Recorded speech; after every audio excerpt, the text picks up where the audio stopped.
Hello again, my darling Cupid dolls. Here I am again, behind the scenes, still reacting, kind of, minorly. No, just taking down notes and kind of giving small thoughts, not really reacting. To, Rosie.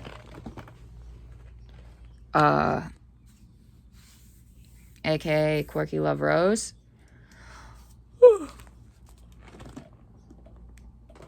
Sorry. You all know how sleep has been lately. Anywho, so I decided the next video I would watch would be I'm leaving YouTube. This was uploaded like a month ago. And she mentions in it that she hasn't determined how long she's going to leave yet. Like she hasn't decided if she's going to leave for a couple months or if she's going to leave for a year or a couple years or forever. So, love that. But she's left longer than Amberlynn Reed does, so that's promising. Especially when I get into, and I actually wrote down the quote. I did. From within the video, because she cites multiple reasons, including her health and the online community, and just generally being displeased with cycling and such. And I will include this whenever I do make a long-form essay video. I did find her first video as well on the YouTube platform from a year ago, so it looks like she's been on here for a short amount of time, but she notes that she is known from other parts of the internet and has a long history on the internet, which means I have got more digging to do. Oh boy. And I thought my summer project was going to be Amberlynn Reed. I'm actually kind of excited, though, to learn about someone new. Especially since she seems to have a little bit more sense than Amberlynn Reed, at least by the sounds of things from this I'm leaving YouTube video. I don't know. I haven't seen any of her other social medias, so I don't know if she's like still active on those and if I'm just actually making a fool of myself right now. But if I were to take this at face value, it sounds pretty good on paper.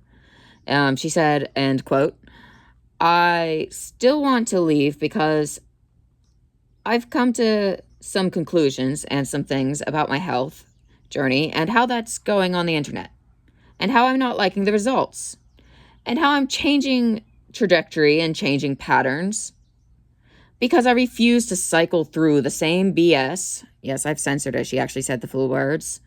"Over and over again.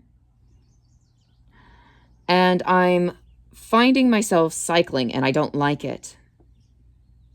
That's one quote from that video that I really hope to God she means it, because that sounds promising. It genuinely does.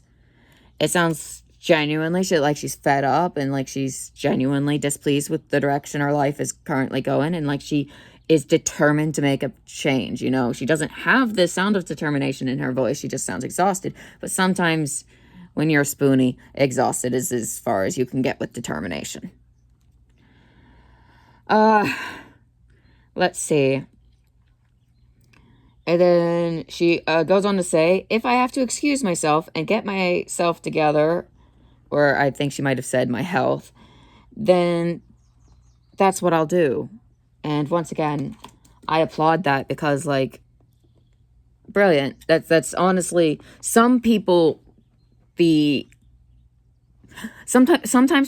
they can take the feedback from the internet as positive motivation, and even if it is hateful, and it fuels them just out of spite. And some people thrive off of it, and it actually fuels them and pushes them forward. And so sharing their journey online actually doesn't, hurt them, or it does help them. And some people it does help, and some people do find success with it.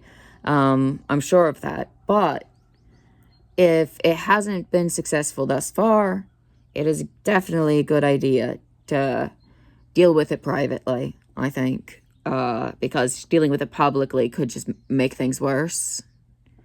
You're letting them into a festering wound that you haven't yet dealt with, essentially. And, that's just That's never a good idea. You just, when you've got a problem and it's been festering, you definitely don't want this out of control problem to be open for everyone else to butt into, because it's just like they're gonna make it worse.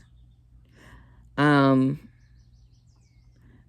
you need to do is clean it up and then share afterwards if the during is making the situation in fact worse, which in some cases, and in many cases frankly, it does.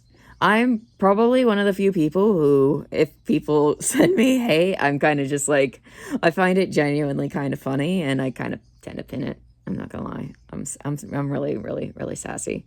Like, someone told me I needed to find Jesus or something when I made a video about like lesbian stuff, and I pinned their comment because I'm spiteful. That's the thing. It's just like, it really depends on the kind of person you are, whether or not you can share certain kinds of journeys online. And for me, there are certain types of journeys that I don't share online simply because I know that they're just, well, first of all, TOS, sorry. Wow. TOS would nuke me on the spot, take down my video if I shared some of my other journeys on here, not gonna lie. So I keep it rather private. So there is gauging what can and cannot be shared with the internet, and that is totally crucial. And it's, it's not like being secretive or like dishonest. It's just that there are certain things that the internet shouldn't be. There are certain things that are just too much to be sharing with the internet, especially when they are upsetting topics, or potentially harmful topics to be sharing with the internet. So that being said,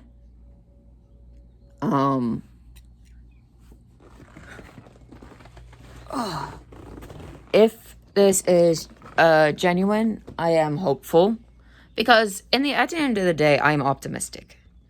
Some will call me naive, but I am optimistic. I think that the human body is incredibly resilient, and until we are in the grave, it is never too late.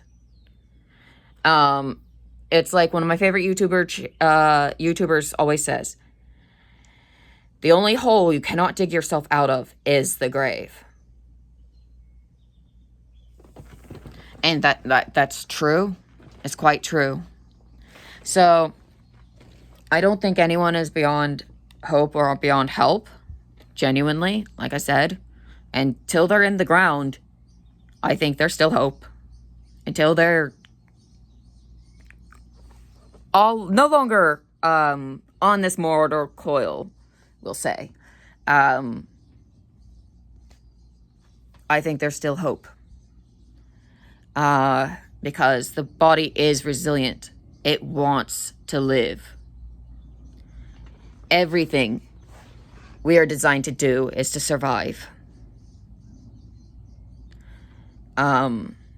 So I even hold out hope for the likes of Amberlynn Reed. Even though I have not been given much reason to continue to hold out such hope. Even though it might be considered naive. I like the lighting over here. I might record over here more often. Like, I can see the green of my eyes, really lovely. Very nice. Definitely distracts from the rest of my face. Oh, so nice. Look, my face isn't bad. It's just really red and really spotty. That's all. It's just really inflamed right now, and I'm not pleased with that. But yay, green eyes. They're very nice and distracting. Aren't they so pretty? Can't we just ignore? Anyway, I digress.